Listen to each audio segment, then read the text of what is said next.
Let's talk about aldehydes and ketones. Let's talk about ketones and metabolism. Ketones are a byproduct of animal metabolism. Typically, the body breaks down glucose for energy. However, if the glucose level in the body is low, the body is forced to break down fatty acids and proteins for energy. This produces three ketone byproducts.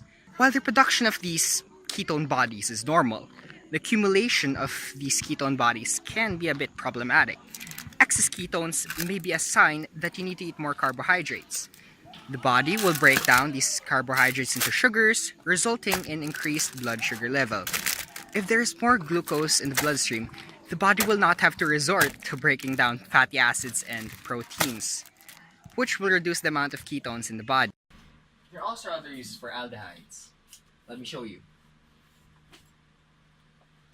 For example, perfumes. Aldehydes play a big role in the scent of perfumes.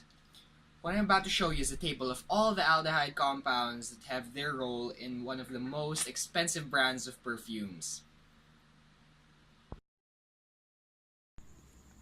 Hello there, and welcome to our quick tutorial about aldehydes and ketones. Now, aldehydes and ketones contain the carbonyl group. Aldehydes are considered the most important functional group, and aldehydes contain the carbonyl group bonded to at least one hydrogen atom, while ketones contain the carbonyl group bonded to two carbon atoms. Aldehydes and ketones are organic compounds which incorporate a carbonyl functional group, which is C double bond O. The carbon atom of this group has two remaining bonds that may be occupied by hydrogen or other substituents. If at least one of these substituents is hydrogen, the compound is an aldehyde. Now, if neither is hydrogen, then the compound is a ketone. Now, the definition of aldehydes is that aldehydes are any of a class of highly reactive organic compounds characterized by a carbonyl group attached to a hydrogen atom. Aldehydes are also an organic compound consisting of a carbonyl center or a carbon double bonded to oxygen, with that carbon atom also bonded to hydrogen and to an R group, which is any generic alkyl or side chain. The group without R is the aldehyde group, also known as the formyl group. Aldehydes. Let's talk about them. According to the definition of aldehydes, it's an organic compound consisting of a carbonyl center, which is a carbon double bonded to O, and also that carbon is bonded to an H and bonded to an R. Now this R represents the rest of the chain. The definition of ketones is that ketones are any of a class of organic compounds such as acetone, characterized by a carbonyl group attached to two carbon atoms.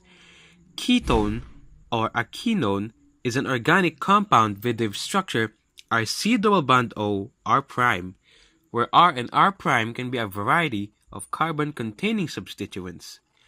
Ketones and aldehydes are simple compounds that contain a carbonyl group or a carbon-oxygen double bond.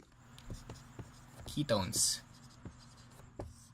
Ketones are organic compounds with the structure R bonded to a C, double bond O, and another R here.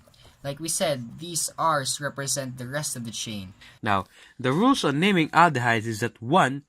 Aldehydes take their name from their parent alkene chains. The E is removed from the end and is replaced with al. Number 2. The aldehyde functional group is given the number 1 numbering location, and this number is not included in the name. Number 3. For the common name of aldehydes, start with the common parent chain name and add the suffix aldehyde. Substituent positions are shown with Greek letters. Number 4.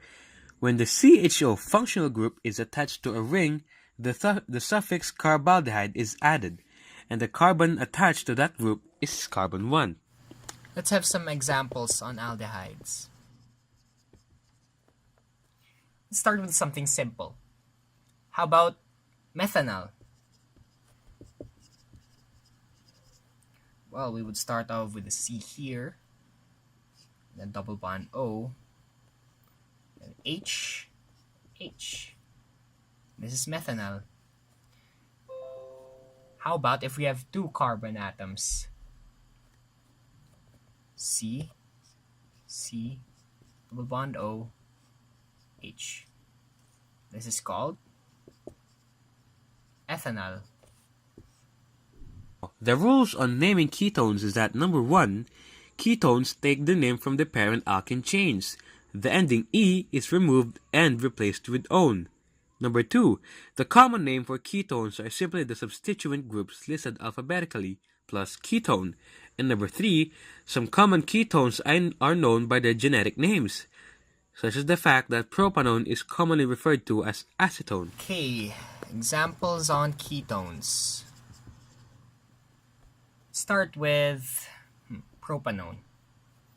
C, C, C, double bond O. Well, we can't put double bond O there, put an H here, because that would be an aldehyde.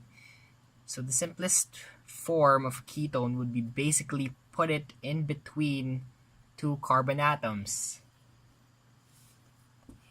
How about this structure? How would we name it? Well, it would be 2-pentanone. We can see that this carbonyl group is at the second carbon. It's 1, 2, 3, 4, 5. Well, it's penta with a prefix, and then we use the suffix -one to denote it's a ketone. Now, in naming aldehydes and ketones in the same molecule, as with many molecules with 2 or more functional groups, one is given priority while the other is named as a substituent. Because aldehydes have a higher priority than ketones, molecules which contain both functional groups are named as aldehydes, and the ketone is named as an oxo substituent.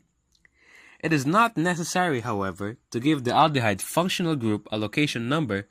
However, it is usually necessary to give a location number to the ketone. Let's say there are aldehydes and ketones in the same structure. Let's see. Say there's an aldehyde there, there's a ketone here. How would we name it? Which would we prioritize first? The aldehyde. So this would be 1, 2, 3, 4, then 5. And since we treat this ketone as a substituent, we use oxo. So we would write for oxo, since there are 5, penta, we use the suffix pentanol.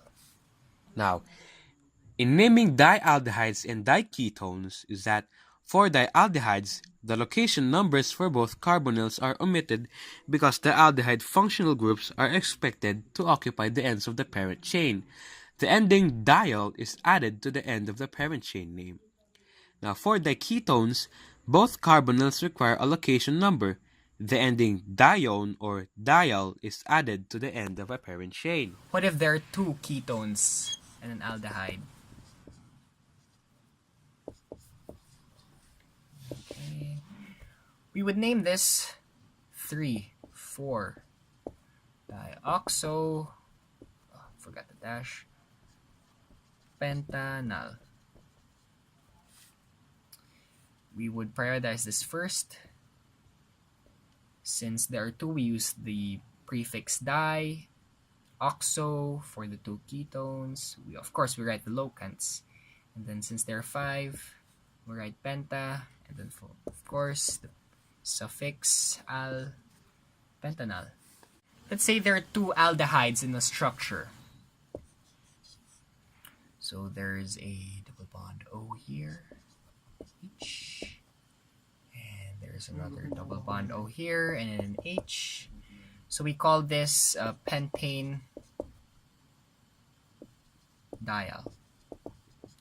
Of course, we use the prefix di to denote that there are 2, and then we use the suffix al once again to denote aldehydes.